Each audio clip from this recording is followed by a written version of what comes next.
Hello, everyone. Today is Saturday, July 11th, 2020. Welcome to our Contract Trust Conference call. We're not accountants, tax professionals, lawyers, or currency dealers. We're not engaged in rendering legal, tax, accounting, or other professional advice. Should you require those services, you should retain competent advice from a professional in that field. Well, thank you for joining us today. My name is Carol Werelius, and my associate Jim Knox and I have these calls every second and fourth Saturday of the month. These calls are recorded and available on our website, www.indicatorinformation.com, iqdcalls.com, and YouTube. As we get closer and closer to our anticipated event, we thought this would be a good time to review our common law contract trust and why we think it is the best vehicle for you to protect your assets. When we started doing these calls, like 5 years ago, at least 5 years ago, they were designed as a sales tool. Over the course of the years, we've spent a great deal of time in an effort to educate you about the different types of asset protection vehicles available to you and how best to use them. We hope we have presented this information you need to make an informed decision about using trusts. Indicator Information has a members-only website that was designed to help you properly operate your trust. We have tried to anticipate your questions and give you the tools you need to do just that. Often we'll email us a question, and when we answer them, we will also put the question and the answer on the website. So we do try to keep up with what your concerns are. Most of you have taken advantage of the free tool that the website is. We understand that from time to time, you may have a question that you cannot find an answer for. Jim and I try very hard to answer all of your calls and emails and certainly apologize for any we may have missed. Excuse me. Many of you are still having problems logging into the site. You've either forgotten your login information or registered more than once. We do understand that our passwords may be a bit cumbersome, but we have been hacked numerous times in the past. That is why we recommend the use of RoboForm or other password manager. And Jim, you might step in for a moment. Didn't you tell me that after several tries of getting in, they're locked out? Yeah, well, I've set it up to where, let's back up 2 steps. Yes, that's true. And how this works is I can monitor, and I can see every time somebody tries to get in, how many attempts they get in. And what we've done is there's people that will try and hack us. So I've set it up to where if you try more than 3 times in 2 minutes, you're blocked for 30 minutes. And that's to keep the people away, because after a while they just get bored and go away. And but yes, we've had to do that because they start banging on the computer on the website and it starts plugging things up. So we've had to do that. Oh, that makes sense. Does that answer your question? Yeah. Yes, it does. Thank you. And also, some folks have complained that they are no longer on our email list to get notices of these calls. And I have had, I've said to Jim, please put so-and-so back on the list or so-and-so, and he's looked them up. And sometimes those so-and-sos have blocked themselves from this email. So if you are concerned about not getting our emails, that's probably why. But you need to send us in writing, I'm still not getting your email, change it, and then Jim will change it from his end. Okay, anyway, let me jump in real quick. Yes, please, yes. Hold on. Okay. We have hundreds of clients in that website. So if you want me to go find you, I need to know the username and the email that you use.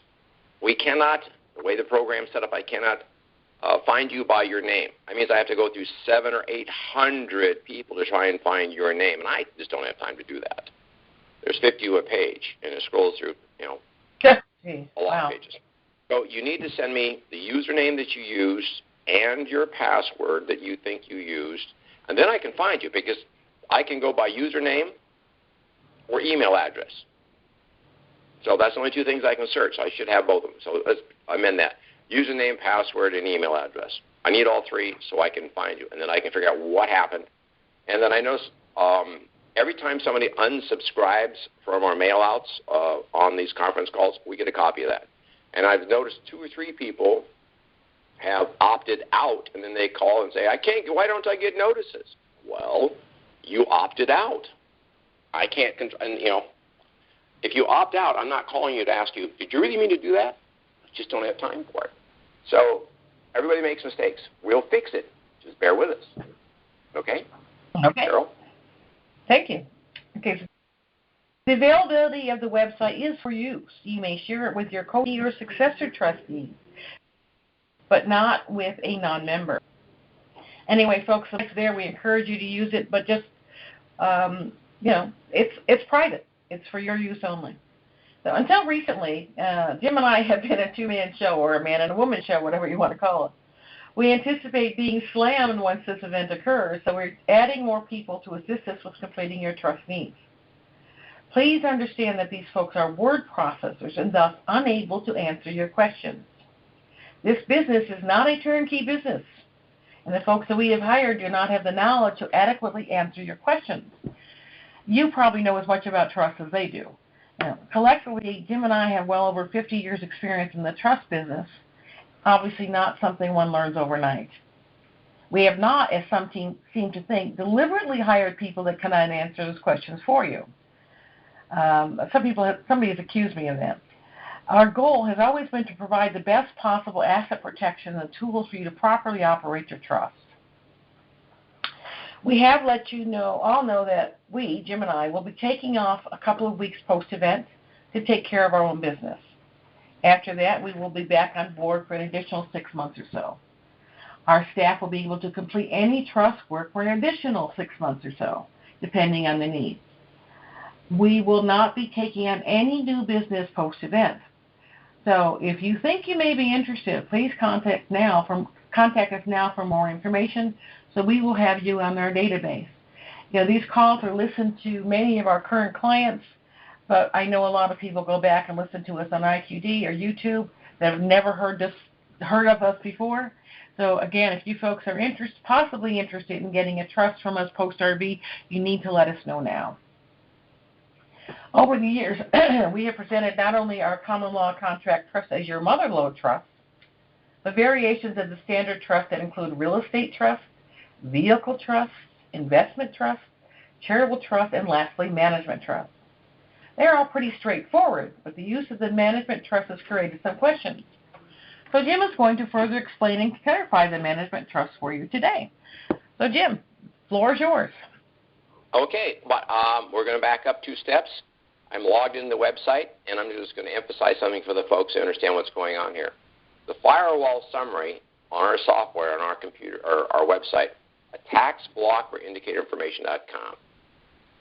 This month, I had 1,362 complex attacks. I had 47 brute force attacks. We had to blacklist 1,053 people, which is a total of 2,462 times we've had to act to protect our website. Just this month. Wow. That's the 30 days. Yeah, from the 10th of last or 12th of last month to 11th of this month. Just want people to know. That's why our security and our passwords are so tight. Now, this is not uncommon in the world. People, they like breaking into, I don't know why they do it. They break into websites all the time. They brag about it to their friends. Enough of that. Okay. Oh, one more piece of business before we go on that. We're moving our websites. We finally got a different server set up, and we'll be moving it over the weekend late at night. We should not see an interruption in service for you people, because we're going to go ahead and put everything on the new server and have it on the old server simultaneously. And then when we get the sites working perfectly on the new server, then we'll just change the DNS settings in the middle of the night. You'll never see an interruption. So it should be quicker, and we're going to add a lot more material to it. Okay, management trust. I've been using this for years, and so, folks, I always talk about my way of doing things because, I'm not a professional in some of those fields that people think I am. I'm not an accountant, not a CPA, not an attorney. But I know how to do this stuff, so I have built a system, and that's what we're going to talk about. Since I'm dealing with my trust, my mother lode trust, my vehicle trust, my real estate trust, my business trust, I'll explain that in a minute, and my management trust. Since me, myself, and I, jokingly, we're the ones doing this, I don't do a whole lot of paperwork in between, but I do have paperwork to a minimum. So if you're going to work with one of your children or your parent, then it's a little bit different, and you want to use a little more paperwork. All of is going to be on our website shortly. We have how to borrow assets, borrowing currency from secondary trust to motherlode trust, and negotiate for the RV. We have real estate property management minutes. We have resolutions. We have some sample promissory notes. We have the business trust management agreement with the motherlode trust. We have loan minutes. We have, it just goes on and on and on. And all those will be on the website shortly. Some of them are already there. We're going to finish this up. That will be done in Microsoft Word and in text. Everything we do is in WordPerfect. I have to convert all this to Microsoft Word. It's not a big deal. I got to get it formatted right, and I'll get it all in there, and there'll be a list of them. So going to operations, how does this work? Well, my management trust has an agreement with my real estate trusts and with my automobile trusts and my vessel trusts, the vessels for a boat. And that is that it will pay all the bills for me. And so the money that I had pledged to be in the vehicle trust, for an example, the cost of the vehicle plus insurance for 5 years, plus maintenance for 5 years, and sometimes even gas for 2 or 3 years. That money then is harbored in the management trust. And it pays the bills accordingly. It has a debit card. And I use the debit card for just about anything I want for that trust. Now, you can go a little more complex and have a separate checking account within the management trust for each entity if you would like. For me, I just do it with one card. But you can do it differently. It's whatever your comfort zone is. The biggest thing is keep good records. Get a good, like Quicken or one of those programs, or I just use spreadsheets. But I know everything I spend. I keep track of my receipts, and I input them into a spreadsheet about every other day. So my contract then is set up like this. A real estate trust has some currency in it. It then loans the currency to the motherlode trust with instructions upon the exchange of the currency to money. It will then place that money for the real estate trust in the management trust, and the management trust accepts that money. Separate contract goes from the real estate trust to the management trust to do just that. So it's two different contracts, one to the motherlode trust with instructions to place the funds in the management trust, another contract from the real estate trust to the management trust to do what it needs to do for it. That's basically all we do. We just there are 2 paragraphs, simple little contract, and then you sign as a trustee from both of them. Trustee not as otherwise for management trust, trustee not as otherwise for the motherlode trust, trustee not as otherwise for the real estate trust, and you're golden. That's it. That simple. You can make this complex if you want by adding multiple accounts. Like I said, you could have a checking account for the real estate trust A, another checking account for real estate trust B. You can have a checking account for automobile A, another one for automobile B. I don't do that. You can do that. Okay. It sort of defeats the purpose, doesn't it? Yeah. So, with the certificates, now, Carol mentioned this here a while back, and I like the idea, where if you're going to go outside of your own me, myself, and I scenario where you're dealing with your family, you want to exchange some certificates. You want to take some of the certificates, declare a value, so to speak, on them, in your mind at least, and then you want to issue those certificates as collateral. Whatever numbers makes you feel good, that's the number you use. So how do we do that? Well, you take a certificate, or all the certificates, if you've got husband and wife and you want to do this jointly, because a husband and wife has half the certificates, right? Husband has half, wife has half. So you'll probably, in this case, just put them all back in there, and then you issue, for an example, 33%, 33%, and 34%. 34% may go to the other trust.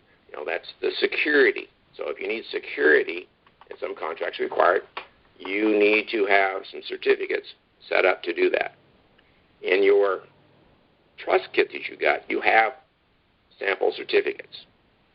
You don't have to use fancy paper. They can be on white paper.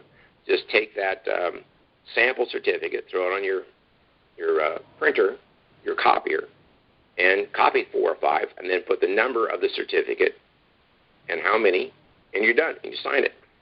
Then in your trust, in your schedule, you'll have to say, okay, this one was returned and this one was returned. And then you put down, because you've got a list of 15 places where you can put certificates. You add certificate 3, back is, say 33 in this example, the husband, 33 to the wife, and 34 to another trust as collateral. You've got to keep track of that stuff. You handwrite it in there. You don't have to worry about typing it, just handwrite it in there. That's basically how that works. I'm looking at my notes. I think I went over most of that. Now, somebody asked me the other day, well, if I do this, if I have my management trust, how do I get the money out of it? Well, you can use Quicken, one of those other programs, and you can use the ledgering in that, and then you can have it actually print out a check if you want to mail a check. Frankly, I don't like doing that. I'm too lazy. I just use a debit card. Most stuff nowadays is done on the internet with debit cards or credit cards. I don't like credit cards. I like debit cards. So that's basically how this whole system works. It's simply contracting. It's just a common sense way. Well, if I'm going to put the money over here, if I have a note about it someplace, then it's going to take the money and put it over the management trust for these people. And that's it. It's just really, really simple. And some of the questions I get, they're just trying to make it way too complicated. And so we're going to have something written shortly. I've got most of it done. And I'll use some screenshots to show you how to do some of this stuff. And it'll be other. We're going to have to wait till after probably Monday or Tuesday to add more stuff to the website because we are in the process of moving it, and I don't want to get caught in the middle, have that on one website, not the other one. So, Carol, you want to comment on some of that? Yeah, I do. One of the reasons for documenting this change in security with the certificates, et cetera, is you are creating a paper trail. And granted, 99.9% of the time, nobody's going to see any of this stuff but you. But you do need to know that it's been done properly. By doing this exchange with the certificates, you know that it's been done. You get the certificates from whatever trust that is. You get the money, et cetera. You note it all, and it's done. You know, one of the things you have to be concerned about is this trust, and any trust for that matter, is you do not need to be involved with commingling funds. Commingling means, okay, I'm going to use my trust funds as well as my own personal funds, and y'all figure it out later. Well, no, you really have to stop and think about this because the trust, while you have 100% control, the trust is not your personal piggy bank. So you just need to be aware, like anything else. Follow the rules, and you'll be fine. And that's about all I have. Okay, but hold on a second. I want to add to what you just said, and then you can continue. I think I'll spark another thought for you. The whole idea of doing all this paperwork, in my mind, because I'm a single guy, I have no kids, no wives, no cats, no kids, no dogs, as I say. Somebody's going to be taking this thing over, and they have to know what I've done. You know, exactly. My successor trustees will have a good idea exactly what my intentions were, because I'm going to leave a letter of wishes. We'll talk about that. That's what I want you to talk about, Carol. The letter of wishes, okay. And they'll see what I've been doing. They'll see the accounts. They'll see the certificates. They'll see all the contracts. They'll know what I'm doing. It's going to be an easy track for them to follow. I'm setting up the future for them, whoever them may be. So you have to have a good paper trail, but you got to keep it simple because you will get good at this, and they're going to come in and not know anything, and now they've got to figure it all out. So keep it simple and take good notes. When I do some of my contracts, once the contract's printed, I'll flip the contract over and I'll make notes on the back. After I sign it, some of that goes in my book. So those notes give whomever's looking at this in the future an idea what I did. Now this trust lasts for 25 years, and it just takes a simple minute to extend it for another 25 years. So what you do this year will be looked at in 25 years from now by somebody. So you have to do good paperwork. And it's okay to just write notes, even in the trust. Just keep notes. Like I said, I've told everybody, I've got notebooks around my house. They're all labeled for each one of my trusts. I got one right here in front of me right now I'm working out of. Excuse me. And so that stays with the trust. It's on the shelf next to the trust. And I pull it off the shelf, I make my notes, put it back on the shelf. It will go with the trust. Whenever I pass, whoever's taking over will have my binder of notes. Carol?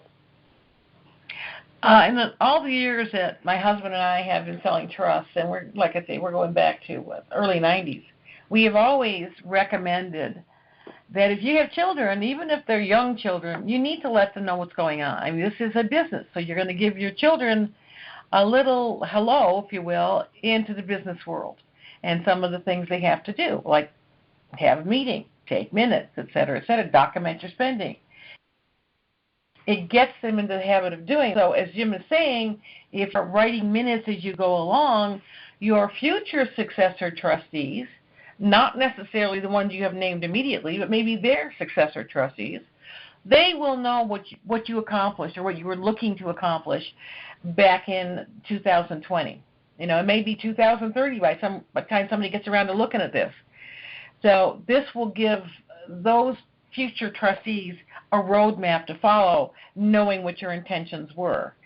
And as Jim just mentioned, you know, we also suggest writing a letter of wishes. And that merely says that, okay, trustees, here's the deal. I want blah, blah, blah, blah, blah. I still would like Grandma's China to go to Cousin Susie, but everything else, everything remains in the trust. The trust is the manager of everything. And, you know, you could, if you haven't already added a bloodline clause, you can add it then in your letter of wishes. There's all kinds of things you can do. It's just a letter that you write to your future trustee. There's no specific form. There's no specific verbiage, except like anything else, you want to make it as clear as possible, because you're trying to help out your family here. And let's say in Jim's case, as he said, he doesn't have any kids, he doesn't have any grandkids, anything like that. So he does have successor trustees, but they do not know him on the intimate basis that, say, a lot of you have the relationship with your children or grandchildren. The same with me. I have a daughter. I've got grandchildren, nieces and nephews, and we have a very close relationship. But obviously, nobody talks this RV. Nobody talks the money, and we have to continue to not talk about the RV and continue not to talk about the money. So we just need to make clear what our goals are, what we want done, and why we've done what we've done. It just makes it easier for everybody else. It does. And yep. I want to emphasize again, really, really want you to understand. I want to emphasize, emphasize, this is not hard. Just hand write it. Get a tablet. Put it, it's a 3-ring binder. Get one of those 8.5 by 11 little green or blue tablets, spiral bound, that's got the hole so you can stick it right in the binder with your trust. And just make notes. And do it once. Try and have a trust meeting between you and your spouse and maybe your kids some Sunday after dinner. It takes about 30 minutes. You just talk about it, open it up, make some notes, show them what's going on. You know, you get in the habit of doing that at least once a week or once a month. You know, it keeps the trust alive in your mind. It keeps you aware of what you're doing. It keeps you on track with what you're trying to accomplish for your long-term goal for the trust. And it keeps the kids involved. My successor trustees, they know what's going on. They have currency. And we talk often. I help them with theirs. They help me with mine, get ideas. So I have, somebody lined up to kind of take this over. But they may not be, because they'll have their own estate to take care of. They may not be interested in continuing with being the successor trustee in my trust. So that's why I say you have to have good paper, good notes. And it's just imperative. I agree. So do you want to open it up for Q&A? Let's do it. All right. Please raise your hand, *6, if you have any questions. We realize we've gone through this kind of quickly, but we do anticipate some questions, so we've left some time for that. All of this is getting so close. We just need to be ready. Okay, we have a caller. Hi, Jay. How are you doing today? Jay, area code 347. Hello. Oh, sorry, it's on mute. Like your monologue. Thanks. How you doing? Thank you. Yeah, I had a question. If you wanted to run a business, is a trust the way to go, or should you have an LLC or an LLC within, under the trust, that sort of thing? And, if I could give a specific example, let's say you want to buy a big boat or yacht, right? And you want to run it as a business part of the time, like, charter it, let's say.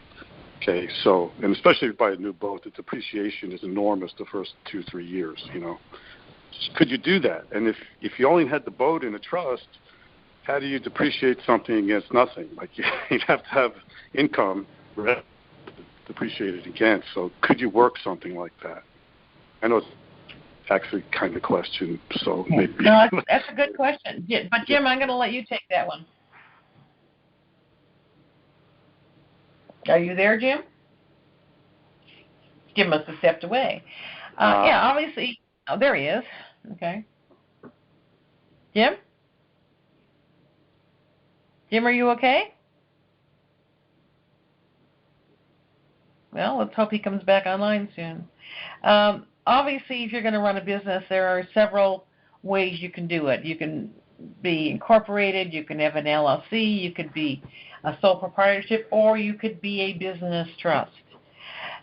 We often suggest, Jim? We often suggest that if you are going to be dealing with the public, you want to have an LLC umbrella because people understand LLCs, and yet you have the trust be the 99% member of the LLC. So sorry? No, it's interesting. Yep. I always thought of the trust being on top of sort of the LLC. Now you're saying the other way around works. It's interesting. Yeah, because you want the LLC to be the one that deals with the public. Oh, okay. That's a new twist to me. Okay, that's good. All right. I just lost my wall here. Yeah. I don't know what happened to Jim. Let me try calling him on my cell phone. I'm sorry, folks. I'm a little concerned here. Yeah.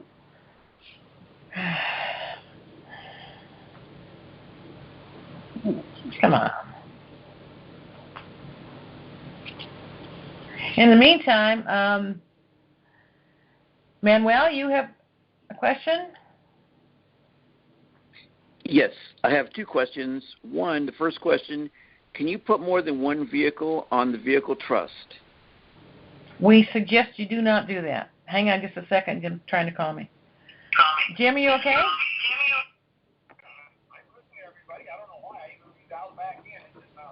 Oh, okay, I'll go back there and find you and bring you back in. Jim Knox. Okay. Okay. Hello? There we go. Jim's back online. There we go. So anyway, the question was, can you put more than one vehicle into a trust? Go ahead, Jim. No, don't do that. And let me explain why. Let's say that you got a really nice Mercedes and you got a really nice Porsche, and you got them in one trust, and you go out and you wreck the Porsche, and it's your fault, and you get sued. They're going to take your Mercedes and your Porsche. Yes. The thing is, you want to make sure each item's in a separate trust. I mean, each house needs to be in a separate trust. Each vessel in a separate trust. And we were talking about vessels. Get back to that. Each thing that I have is in a separate trust. And it's just, for the little bit of money you pay for a trust versus losing the Mercedes in this example, it's nothing. So just keep that in mind. You need to make sure everything is in a separate entity. I appreciate it. It's sort of like one bad apple spoils the barrel. It's the same kind of thing. You don't want to let the ills of one attach to the rest of them. Thank you. The guy asked about a boat. Let's talk about the car for a second. Also, if you have a car that's going up in value, like a classic that's going up in value, you want to make sure you have that separately. And you can even run it as a business. If you want to sell the what people don't understand is you can actually sell a trust. Now, let's say that you have a car and it's going up in value. What we've done in the past, this is kind of fun, what we've done in the past is we've had somebody create a trust, put the cash in the trust, the value of the car.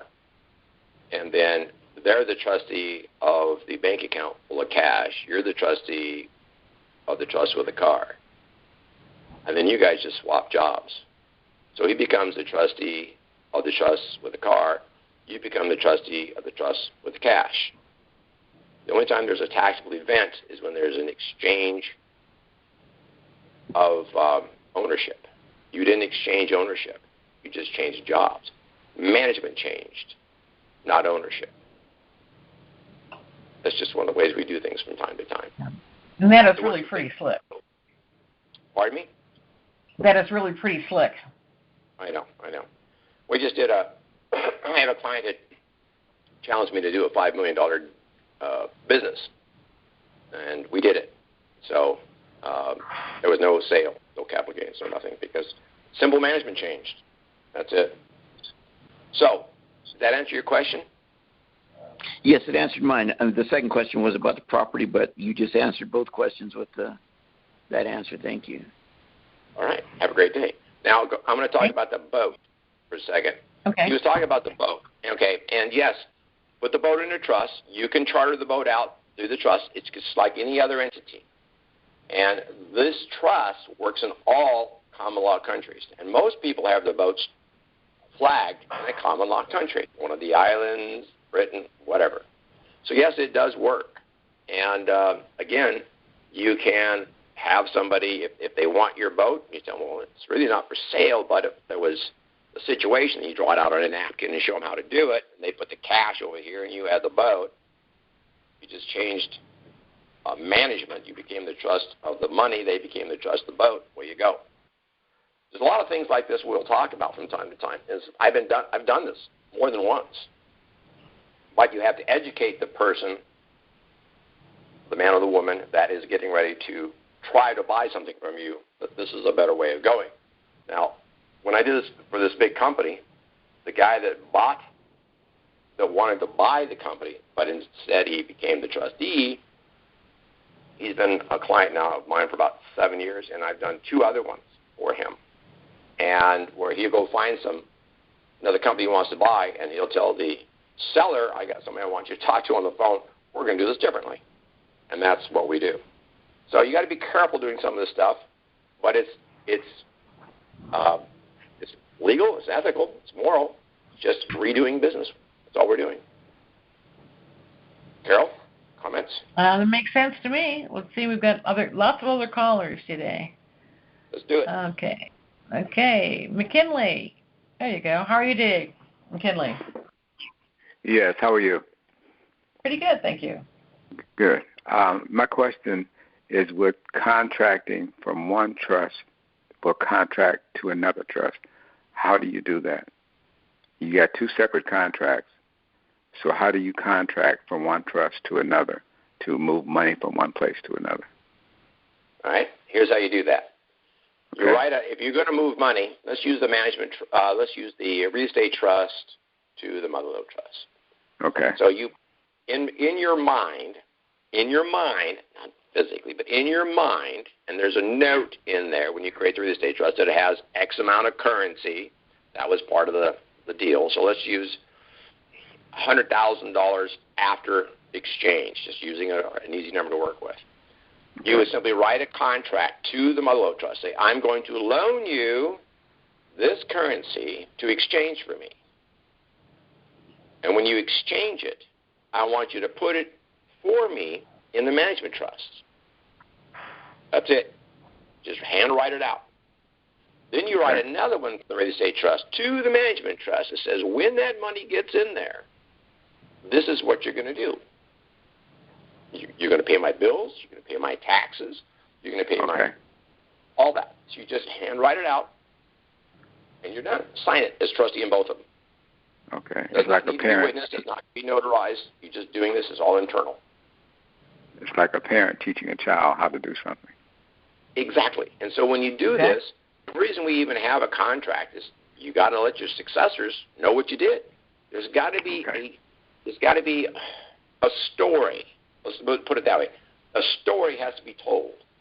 Okay, this is going to be a 25-year story. If you don't put something in there, it's kind of like reading a book and having somebody rip out the third chapter. You have no idea what happened. Right.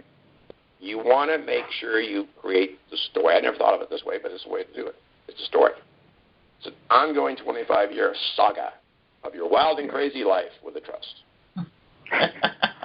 All right, sir. Thank you very much. Thank you. You're back, McKinley. Take care. Okay, let's see. Raul.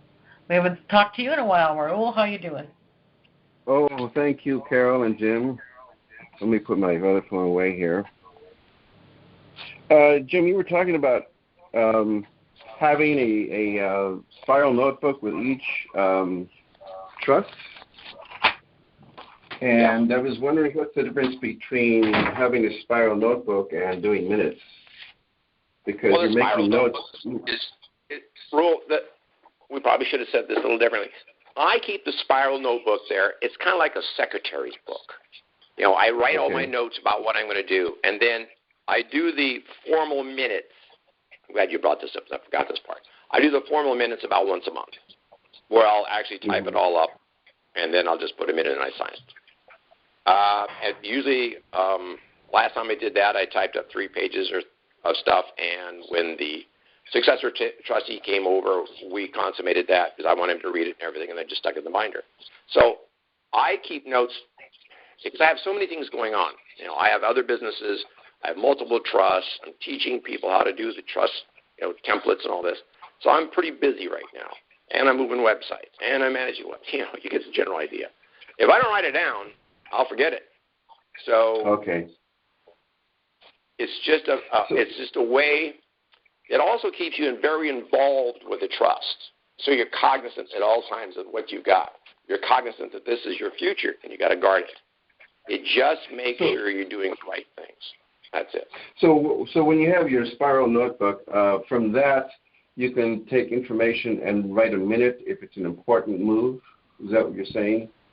Yeah, exactly. If you want to formalize the minutes, and I do formalize the minutes, because remember, we're telling a story for the future, to the future. Yes. So my spiral notebook stays with it. One of my trusts is quite old. In fact, I had to renew it. It's over 25 years old. I think I'm on my second spiral notebook on that one right now. But the original is still there with it. So it's an ongoing thing. It's just for me to keep track of what I'm doing, and it keeps me involved with that trust, and I keep using it properly. And that's why I do it. So, Jim, when does a note in your spiral notebook become a minute? I mean, is it because when it's a real estate contract between one trust to another? Is that worth a minute, or does it remain a note in your spiral? No. Okay. The other day, we agreed, the successor trustee that I'm working with around, we agreed to have a specific type of insurance policy purchased on the real estate. So that was a minute. Mm-hmm. Now, we had notes. I'd written notes about, I want to add this, I want to add that. And the insurance policy was different than most. And basically what it is, I guess most people should know about this, they don't. If you're running a business out of your house and you have standard homeowners insurance and they slip and fall as they come in to do business with you, your homeowners insurance may not cover that. So I had to get business insurance. It's just a few more bucks a month, but it also guarantees me that if somebody comes in my house, because they do, I got people coming here, I'm training them. And it just gives me more protection. You might want to check with your insurance companies on that. And so that was one. That was converted from a note to a minute. That's an important one, yes. Hey, Jim, I plan to hire some people to build RC planes and to work with drones. Will I have to have an LLC for that? No. I'm not in favor of having anything government-bound. Remember, an LLC, a corporation, partnerships, that's where they've taken your rights, and now they're licensing them back to you for a fee and governing you and what you can and cannot do. And so I'm not in favor of that. I'd rather do it through a trust because they don't have to know about it, their business. So I would have a business trust. I would have a business trust that would deal with the practice of making model airplanes and drones and hiring people to do that. Okay. Yeah, well, I have another question. When you talk about the letter of wishes, is that the same as a will, pretty much? It's no. Yes and no. It's not a will because you're not getting it notarized. You may want to get it witnessed on a couple of witnesses, but it's just a letter to the successor trustee that, look, this is why I did the trust. I would really like to have, upon my demise, I'd like to have the china go into Aunt Sue, as Carol said, or whatever it was, and I want this to go to this person out of my personal estate because you're taking over everything. And then as far as the trust business, this is what my vision was for the trust. If you can keep it on, if you can fulfill that, that'd be great for my legacy. It's just what you think you want to do. Of course, once you're gone and they take over, they're going to do what they want to do. Yeah, that's true. Well, you made a distinction between the will and the letter of wishes. I appreciate that. One is notarized, the other one is not. And so I'll go from there. Thank you so much. Thank you both. You bet, Will. You're welcome. Jim, we have a sample letter of wishes on our website, don't we? Yes, we do, someplace. I'll look it up. I thought new stuff? I don't think it's new stuff. It's the old stuff, but you're just going to have to look for it. I'll try and get around to doing that, but right now I'm slammed for this next 10 days trying to get everything done, but I'll make sure it's on. I've just made a note of it, letter of wishes. I'll check, and Raul, I know who you are. I know how to get hold of you. I'll let you know where it's at. Thank you, Jim. Thank you, we know where you are. Thanks, Raul. Thank you. Great seminar so far. Great conference. Thank you. Audrey, how are you today? When you go to the exchange, do you have to have the bank account set up for the mother lode trust, or can you do it at the exchange? You have your trust, but you don't have a bank account for it. So do you set that up at that time, or do you set up a bank account in the trust name, mother lode trust name, before you go into the exchange? That's one. Years ago. Go ahead, Jim. Okay. Well, I was going to say, Carol, we got to be careful with this one because we really, really don't know. We don't. That's my favorite thing. We don't know what we don't know. I'm not going to set up an account. I have one set up that I could use. If they say, well, you have to have an existing one, I have an account. I have a trust I'm using right now I could use. I'm going to say, and Carol, you can countermand this one if you want, but I'm going to say that they're probably going to want you to set it up right then and there so they know it's a clean account. I agree. Years ago, we would suggest that people open a trust account immediately so that they would be ready. But in the ensuing time, waiting for this elusive event, many, many, many thousands of dollars were lost due to maintenance fees at banks. So, Carol, my account was closed. What should I do? Leave it closed. You're in their database. Leave it closed. When you go to exchange, you will have at the very your abstract and EIN letter. That is all they need with which to open account. I agree with them. You probably don't want to use an old account anyway because of what attached to it. If you open a brand new account and then subsequently one after that at the bank, but that's a whole other conversation, you have less chance of being hacked or followed or anything like that. You want to have a clean, what they say, clean and clear account. That would be my recommendation. I have, as Jim does, I have an account for my mother lode trust, but at my RV, I'm going to open up another account, and if I choose to, I can transfer money from the brand new account to one of the older accounts. Did that answer your question? Well, yes, that does. But the other thing I was wondering about, because I'm going to need these management trusts, I'm going to need the real estate and the vehicle trust. Do I set those up before I go in, or do I have to set up that trust and then open up an account after the RV and after I have the mother lode trust, so I can transfer money from the mother lode trust to the vehicle trust or whatever? What's the time frame? Do I do the mother lode trust at the exchange, then I actually set up the other trusts and put money into those trusts. I can get the trust now and then put money into after the RV and after I've gone to the exchange. Is that how that Yes. works? I was trying to avoid taxes.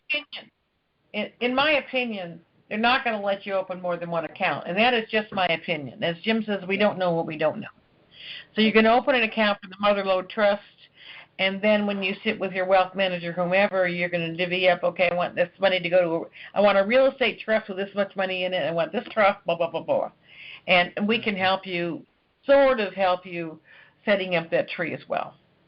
Okay, that's what I'm going to need. And would do I do that before the RV, or can we do it now, or what? If you want to create a trust now, we're ready. We're willing to do that for you right now if you're ready to create them now. If not, like most people, you have to wait post-RV to get the money. So it's your choice.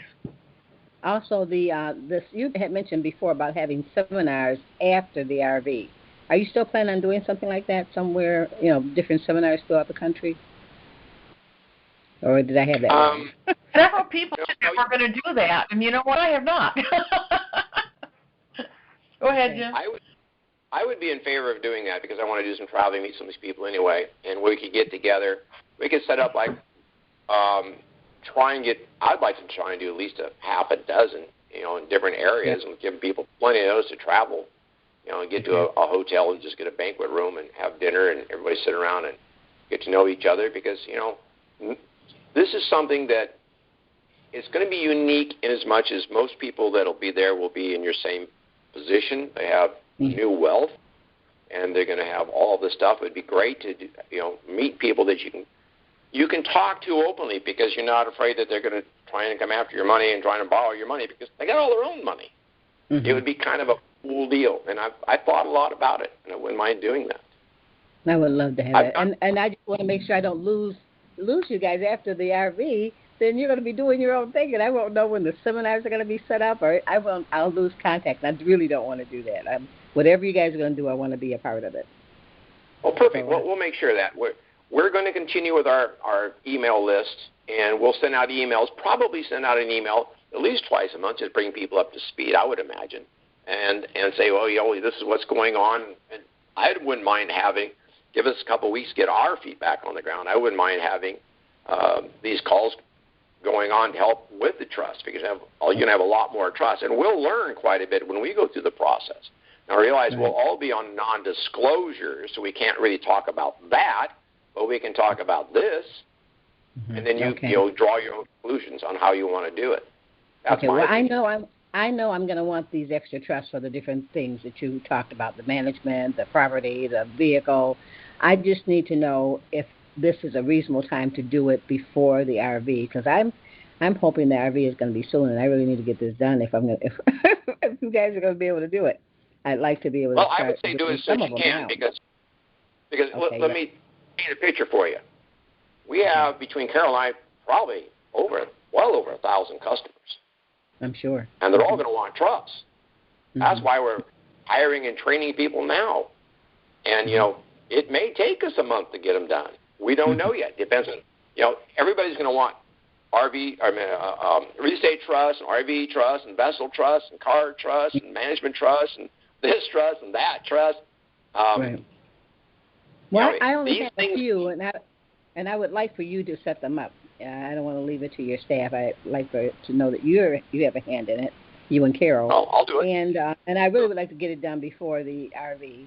And I'm wondering for payment, I know it's going to be less expensive, but can you pay for these trusts with you and Carol with a credit card rather than cash?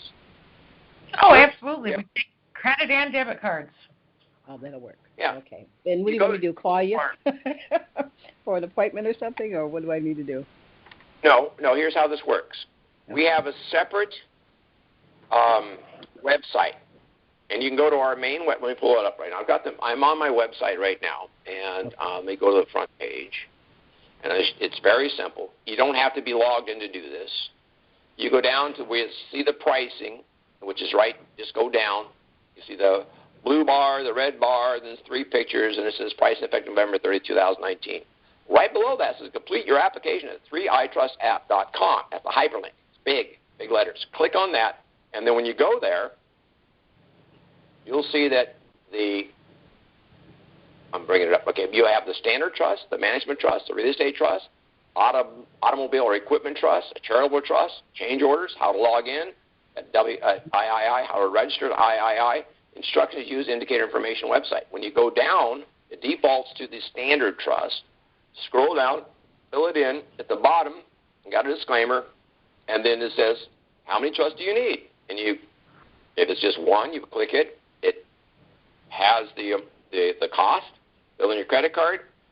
When that happens, then the computer system notifies both Carol and I that you're in the queue. And then we immediately pull it up, and then we will do it. Now, What's going to happen? If you want us to do it, just put in there, in the note, Jim or Carol only, and we'll figure it out. So don't everybody do that, but,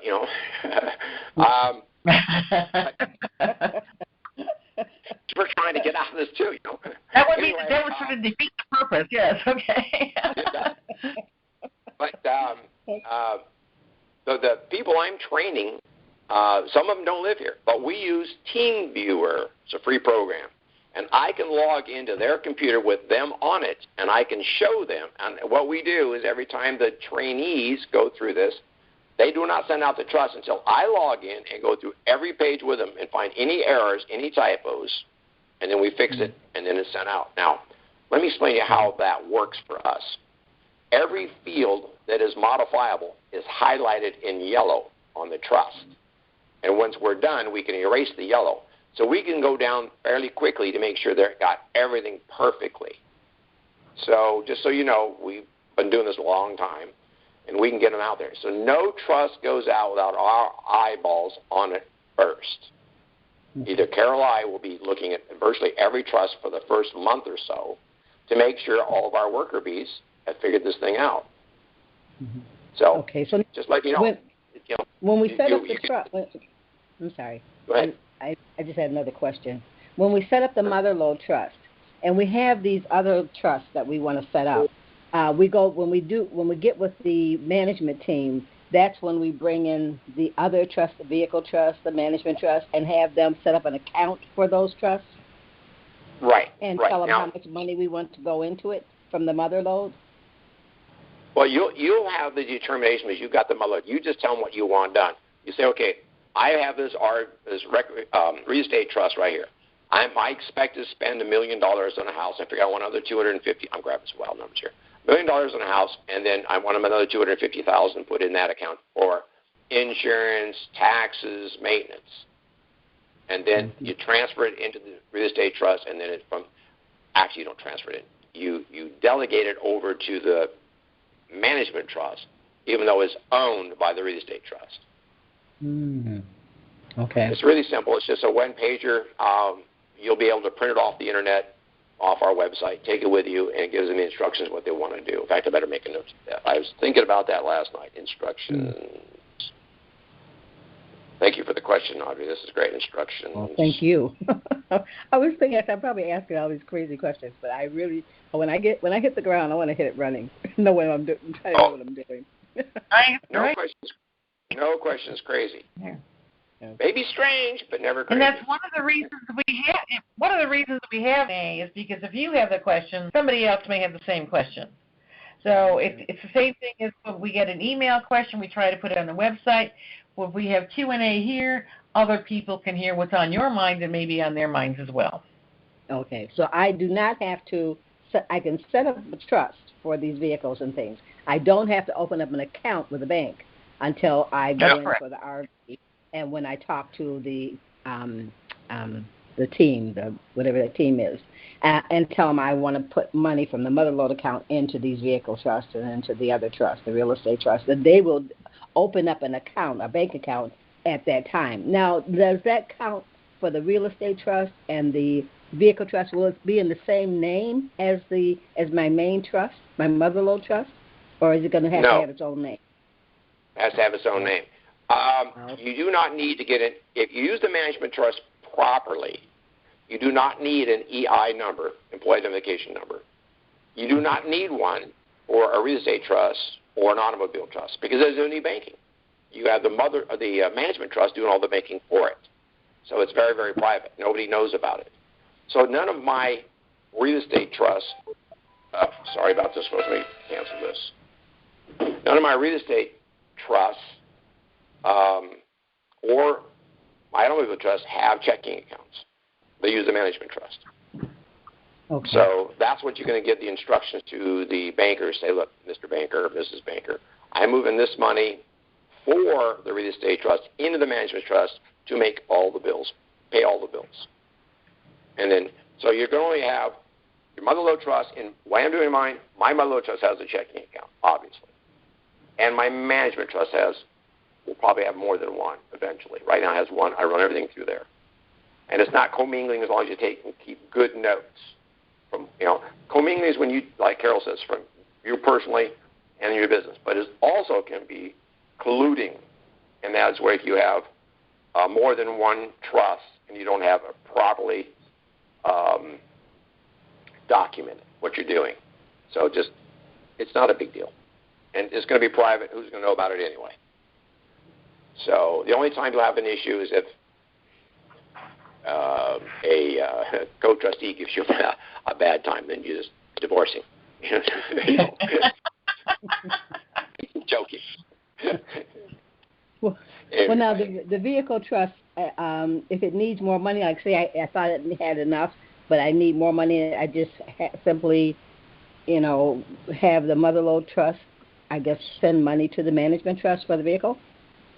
Yeah, you could do that. There's probably going to be a little bit of paperwork involved because you need to justify why the money needs to go there when you've already done it once. And then you can do a loan to the vehicle trust or the real estate trust, and then it can be forgiven later. No payments due. There's ways to do this. We have it figured out, and it's legal, ethical, and moral. Okay. Well, I can probably get some more information on those as time goes on, right? I don't have to. It'll be all on the internet. We're really going to. One of the reasons, folks, why we're changing the position on our websites because it's getting slow, and I didn't want to put any more money and time into it where it was at. We're moving into a new, faster, bigger system, and I'm going to bring on a person that's going to be almost full time. Who's going to do nothing but add content to the website. Because I'm the chief cook and bottle washer here right now. I'm training people. I'm running the website. I'm moving the web. It's just wow. It's getting fun. Let's put it that way. But yes, we will. And if you have a person, questions answered. Well, just one more. If you have a person who I'm thinking about a person that is like she's an accountant. She works for one of the banks. And I would like for someone to kind of have an idea who will know, and she actually has purchased some of the funding, some of the things for the RV, but some of the money. She will need to, I want her to kind of help me manage some of these things, like the trust, the vehicle trust, and management trust. Is that something that I can have her a part of so that she knows exactly how to do it and what to do? She would be able to come to the seminars and get the information so that she would have some idea, or is that a good idea? Not to have That's a great idea. Oh, okay. If you trust her, I would get a non-disclosure agreement signed before you bring anybody in. With our worker bees, they have to sign a 7-page non-disclosure agreement or they don't get to work for us. A 7-page non-disclosure? That's what you said. And it's signed by me and by them. Absolutely. Yeah. And we're protecting will you. Will we be able to get a copy of it? So we'll know what to have our people do?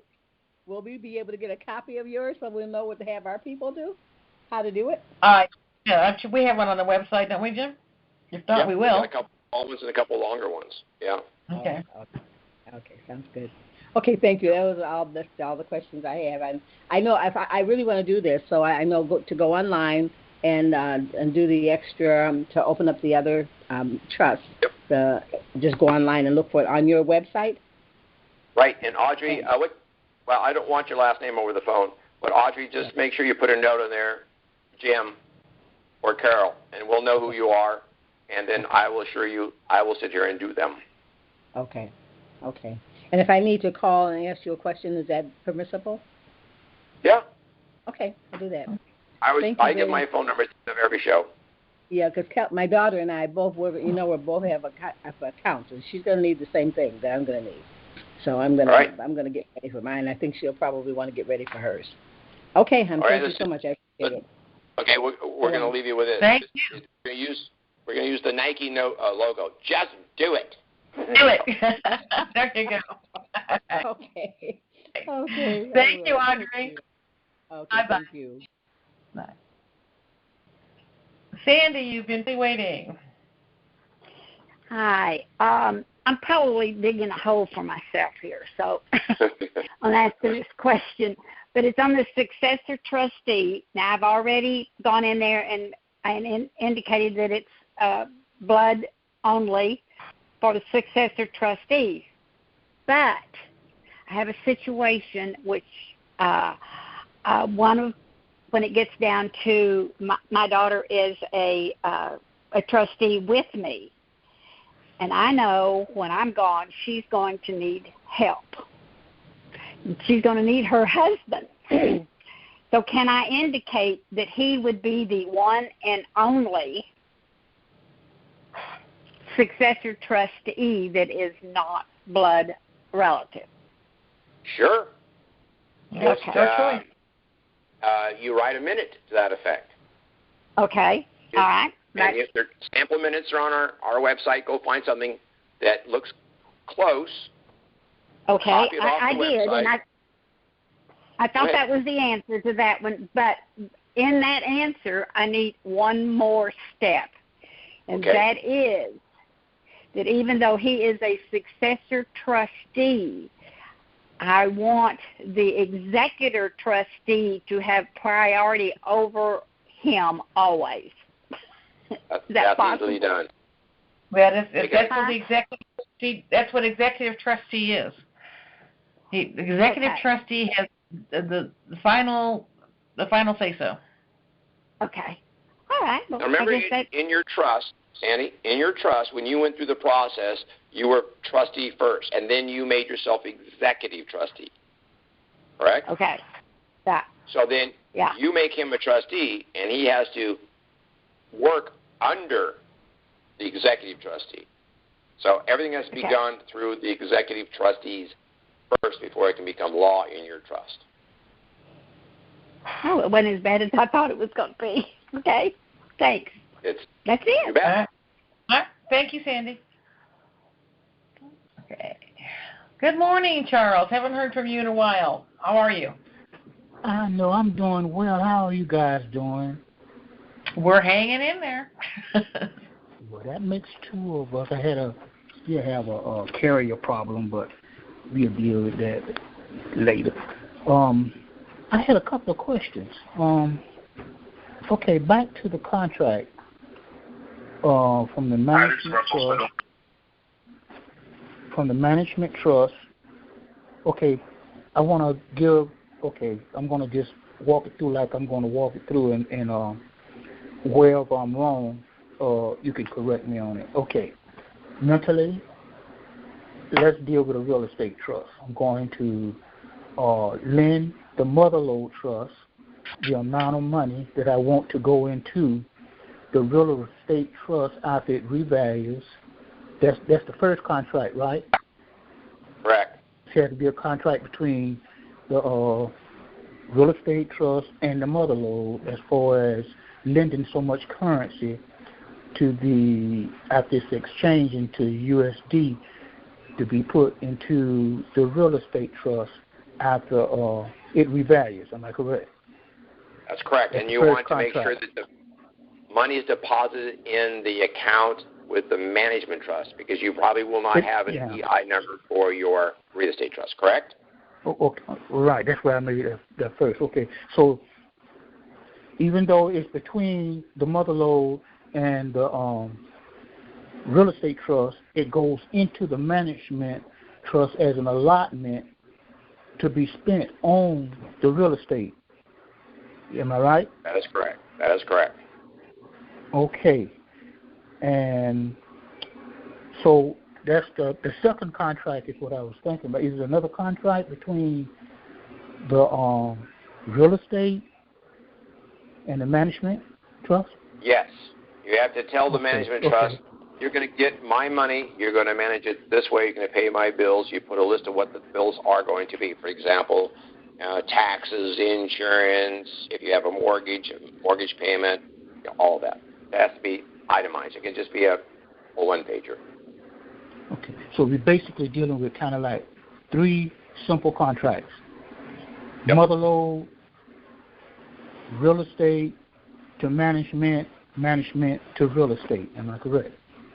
Yeah, it's real estate to mother load, and then in that you tell the mother load you pay on the real estate trust behalf to the management, then you have one for the real estate to the management trust.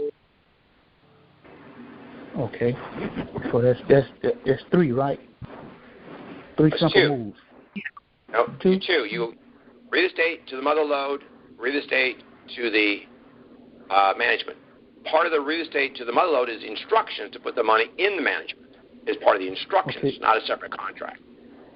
Oh, so we don't have to do a contract to tell the management what it would do. It's already designed to do that. No. Okay, let's back up. You have a contract from the real estate to the mother load to exchange the currency. And in that contract says that once you exchange the currency, you're to pay that money, put it in the management trust or the real estate trust. Then the real estate trust has already written a contract to the management trust saying that when you get that money, this is what you're going to do with it. The mother load does not have a contract with the management trust. It's following the instructions from its contract from the real estate trust to the mother load trust. Okay, I got you. So I was 1 move off. Okay, so it's really 2 moves. The other thing was on the minutes. Okay, the notebook. The notebook is really to kind of widen the understanding of the transaction that happens in the minutes. Is that what you're saying? That let's say I bought here we go. Let's say I bought a vehicle, and I put it in the minutes about the vehicle details and stuff. But then I have a notebook explaining where my successor can very easily understand the moves that I made to purchase it, and different things surrounding that transaction. Is that kind of basically what we're saying? Yes, that's an excellent synopsis. That's excellent. Yes, you've got it. So it's just so everybody that follows after you has got an idea what you did, so they can emulate it in the future. Say, okay, this is how he got the car. This is the instructions. This is all about the car, and this is the contract to the mother load trust. I see how that worked. Okay, then here's how he's got his contract to the management trust. Oh, okay, so now we do that. So they understand. You make notes. Every time you may say that, okay, I need new tires. Put that in your binder, just in your notes. New tires for the car. And then you just go get them. Okay, you've made the note. You pay for it with a management trust. And then at the end of the year, you put on, if it's just 2 or 3 things you do at the end of the year minute, well, we bought new tires. We had the oil change periodically. We bought a new stereo. It was the one we had. It was terrible or whatever. And that's the minute. But the notebook is just your rambling thoughts about what you want to do and the idea of what you did do. Right. In layman terms, to my successor. Yeah. So you need to make sure that your successors have an idea of what you did. Okay, I think I got you cleared up. I got it. I know once it's simple. Once I do it one time, I think I can completely just keep running with it. I just need to understand those moves. But I see exactly where you're coming from. This is a great call. I'm sorry I hadn't been able to be on like I wanted to, but I'm glad I'm on today. Perfect. Well, it's good talking to you, Charles. Hey, it's good talking Thanks, to both Charles. of you all. Hey, you're welcome. Bye-bye. Anytime. Bye-bye. Bye. Bye. Hi, Dean. How are you today? I'm doing fine. You guys are doing a great job. Well, thank you. At one time, we had, on my motherlode trust, I've got it set up, but at one time when we changed, we were going to set up the new account and then move that to another account and the third account, just to make sure that it did not in any way be known from the bankers or anybody else. It would be completely private. Is that still something that we would do? Well, what you're trying to do is FinCEN, FINCEN. There's a FinCEN reporting on new accounts. So you want to move to a second account, then maybe a third account. That's why I'm doing it. And you want to get out of that rut of having everybody know what you do. It's just one of the ways they do it. This is recommended by a banker of all things, of all people. Yeah. So that's where we come up with that. He says, look, we have that on the website as well, don't we? We do. And so that's basically, Dean, what you need to do is you're trying to work within the parameters that they give you, but it doesn't mean you have to do everything they say because, they're really not your daddy. They try to be. Well, is that something that we would do at the exchange, or is that something we would do with our wealth manager afterwards? Carol, I would say it's probably going to be the wealth manager because they're not going to let you try to do that. I doubt that you're going to have time to open up more than one account at the actual exchange. Okay, well, I've got 2 accounts on the mother load. So I'd open up a new account for the mother load, and then what about that second account? Well, you can do what I said I was going to do, okay? When you get your you exchange, they open up a new account for your mother load. Afterwards, when you're meeting with your wealth manager, you can say, okay, Mr. Wealth Manager, I would like to move X amount of dollars from my account at HSBC to my account at Wells Fargo. That make sense? Yeah, it does, but I don't need to do both of those accounts at the exchange, even though they're both on the mother load. I just open a new account for the mother load and then do the rest of it, what you're saying, is at the wealth manager. That is the way I plan on doing it, yes. That's correct. Okay, thank you both. You bet. You're welcome. Take care. Hey, Jim, we've got a few more questions here, and unfortunately, I have an appointment at 1:30, so let's try to get through these. Okay. Hi, Charlene. Haven't talked to you for a while either. I know, and I'm so embarrassed to even be on this call because so many things have changed. I finally got my trust notarized. I mean, I've gone to several of my family members and finally landed my sister. But I know I have to go through the email to you about the abstract. I know there's 3 different places that I can do it because I didn't do an abstract because Buck's Shop closed the business. Okay. Right. So. Yeah. We can get that fixed for you. That's not a problem. Yes, I know you can. I'm just embarrassed. But I have one question, and then I'll go to the website, hopefully, to figure this out. Well, should I wait for you to get a new website? Because I've not even gone to the website. I'm not working for 4 months. I'm going to have knee surgery, so therefore I have time. The calls have always been on my day of call, so I've never been able to listen. So, go ahead and get in the website. Just go get signed up in it because when it moves, it moves everything.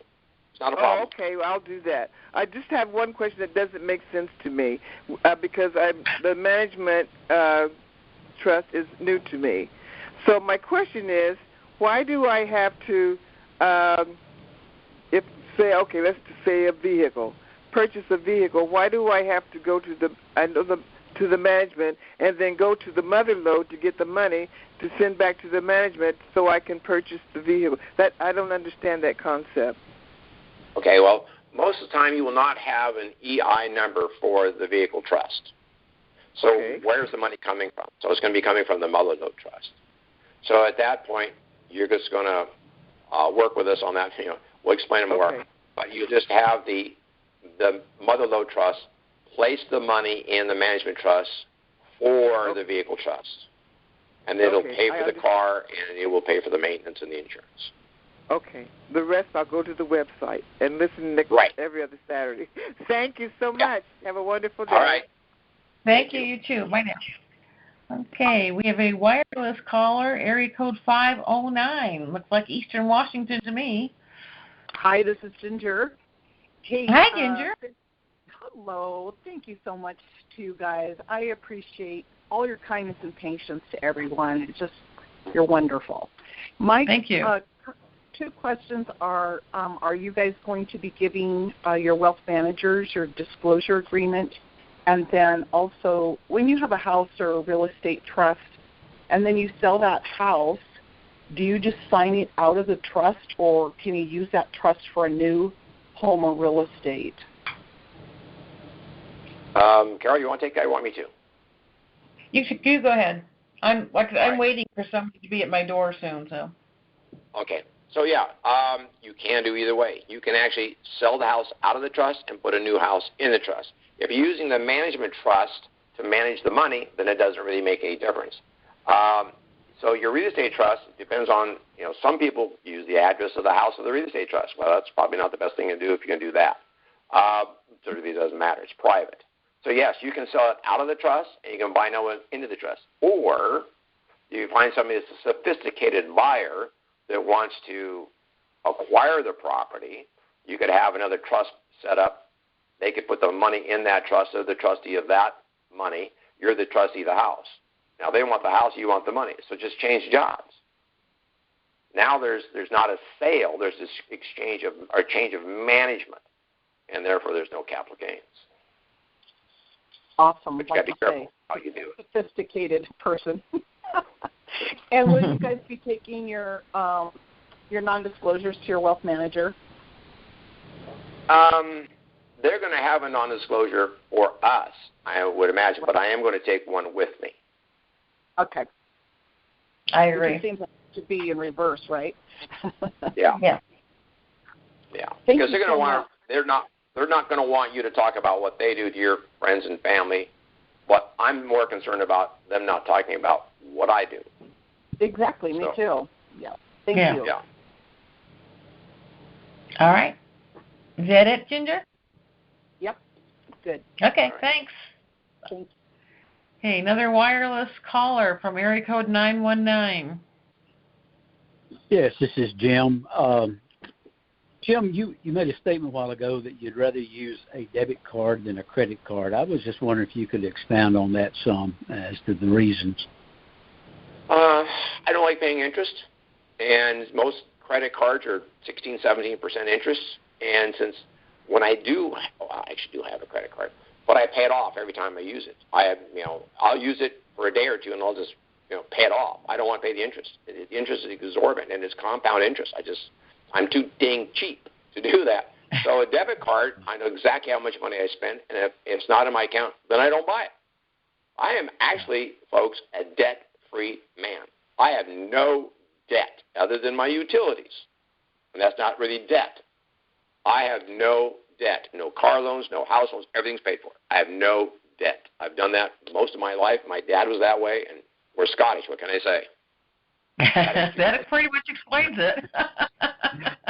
Well, I've heard that if someone got your debit card number, then a lot of your funds it wouldn't be as protected, let's say, as a credit card. But I didn't know whether it might be something different with a trust or not. No, it's the same thing. I had somebody got into my account not too long ago. I had to get a new debit card, and I got all my money back. It took about 2 weeks. You can go to the bank, and you can acquire an insurance policy. I've not done it, but I've heard about it. I heard about it from a guy that's got one, and he says he bought a policy that guarantees his funds up to $10,000 for an immediate payment back to his account. And then because they're going to take a while to process it and try and figure out what happened. So you got your money right there. And, the insurance, the policy is not that expensive. And you got your money back. And then if it's a situation where they won't give your money back, the insurance company continues to pay it anyway. So there's ways around it. You wouldn't have your debit card attached to your Motherlode account. You would have it attached to an account that didn't have as much risk as your mother-lode account. Right. Is that okay, correct? The mother-lode account, folks, here's how I'm doing mine.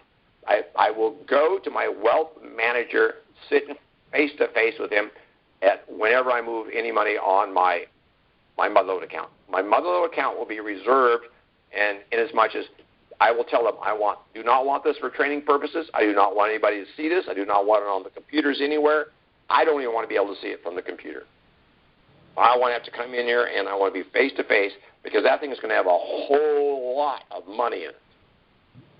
So I don't want anybody to be able to see it. Can you imagine going to the bank and accidentally you see a teller, and they look at there, and they see all your accounts, and they see your account with like 7 or 8 or 9 digits worth of money? Mm-hmm. Do you think they're not going to say something to somebody about that? Man, you won't believe how much money this guy's got in his account. Yeah, exactly. You don't want that happening. Amen to that. You're going to keep it as private as possible. Yeah. It's just human nature. They're going to say something if they see it. Sure. Jim, does that answer your questions? Yeah, it does. Thank you, Jim. Thank you. Thank you. Miss Veronica. Hi, Carol, Jim. How are you? Good. How are you? I'm fine, thank you. I called because I have a couple of questions here. And one is, when you have a situation where you have a project and you also are looking at personal funds that's separate from the project. So my question is, when you write down, when you make notes in your management in the management trust for this, or you put aside so much money in each trust for this or for that, what happens when you and I know all of the money is going to be put in the mother-lode trust.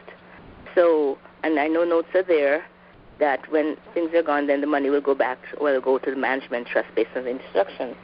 But how do you know how much you're going to get when you have a project? Do you know what the rate is? What percentage goes personal, and what percentage is going towards the project? Do you have any idea as far as that? That's going to be for a CPA. Yeah. And I understand there's no more requirement 80-20 or anything like that. There's no more requirement. So much goes to humanitarian and so much to yourself. That requirement has been lifted. I see. So I don't know about that then. So the thing is, if I put so much money in, say, a vehicle trust, how do I know it's too much or it's too little based on what I'm going to get? Because the notes are going to be written in the trust. Is that correct? Well, you'll know how much money you have. Yeah. Won't you? I mean, I'm looking at a car right now, and it's telling me how much it's going to be online. Mm-hmm. So when I'm ready to make this purchase, I will have enough money from the vehicle trust to the management trust to pay for it, because I already know what it's going to be. I know what I'm spending ahead of time. Okay, so do you wait until after the money is exchanged before you say so much goes towards? I mean, where are we putting the notes in a separate spiral book, or are we putting the notes in the trust itself to say so much money is for this trust, and we're lending it to the mother-lode trust, and from the mother-lode trust we're going to put it to the management trust? So how do you know exactly approximately how much? I mean, one car, Carol, you buy one car right now, but a couple of years down the road you're going to want to have another one. So do you put like approximately how much you think you'll need for cars from now until whatever? I mean, how do you decide that? You know? Just one at a time, and a few years from now when I want to buy another vehicle, we'll do the same process. In other words, you're not putting the notes for all the cars you're going to buy. You're putting just for that one car that you have. That's right? Yeah. I'm going to buy over with. I want to buy one car for now because I really need a new car. Okay? But as we get further down the road, I might like to look at a second car, or, I'm thinking about a second residence. So obviously I'm going to need a second car there. So those are things, you can't predetermine everything. So we're just going to go with things as they happen. How would you do that, Jim? Basically, I wouldn't try and predict the future. Yeah. I would just, like Carol says, just go with the flow. And if down the road, 2 years, you find a car you just have to have, create a trust, throw it in it, get the mother-lode to pay for it, and put it in the management trust put the money in the management trust. Away you go. Okay. There you go. All right. So I see that. Now, the next thing is, I have a trust that I'm going to be putting in the management trust that has EIN numbers on their own already, because that was done before all management trusts came into view. So in that case, let's say we have a trust, a real estate trust, that has an EIN number, but because it's been paid, the bills have been paid by the management trust. Now, what happens, say somebody comes on your property and they fall, that means you're liable for that, whatever, and there's nothing in that trust because what happens has been paid by the management trust. What is the situation there? Well, it's called insurance. Have lots of insurance. Trust me on this, folks. When you go get your wealth management, they're going to make you have lots of insurance, and more than you normally would have. Okay, so then, in other words, don't be concerned if there's an EIN number on a particular property that doesn't have any money in it, because what happened, the insurance is covering whatever liability it comes up with, right? Is that correct? Right. Yeah, of course. You have insurance on your house now, don't you? Yes, I do. So that's interesting. Just make sure the policy is enough. Make sure that if you're running a business out of your personal residence, you have to have business insurance in your personal residence, because if somebody falls coming in your house doing business, your homeowner's policy will not cover them. So you have to increase that. I see what you're saying. Okay, but the mother-lode trust, though, will have notes as to what to do with the money that's assigned for the real estate trust. Now, in my case, I think I'm going to put one for the project separate and one, but the mother-lode is still going to feed that management trust whatever the bills will come up to or whatever. Does that make sense?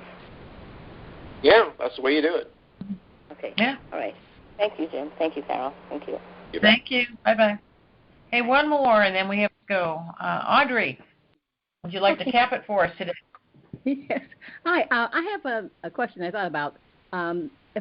Because I want to have a business, a building, a real estate I'm going to build something for a business, and then I want to build a residential house, and I want to build an apartment complex.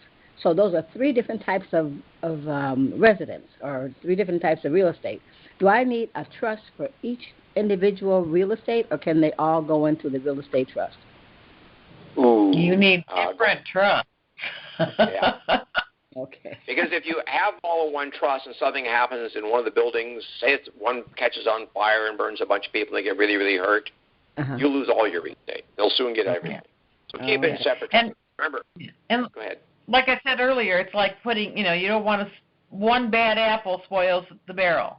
So it's the same thing. If something happens to one piece of equipment or real estate or whatever, and it's in the same trust as others, all those others will be affected as well. Thank you. Gotcha. You're welcome. Okay, thank you so much. You're welcome. Okay, in closing on that same thing that Audrey was saying, remember, folks, the ownership is in the trust, not you. You do not own it.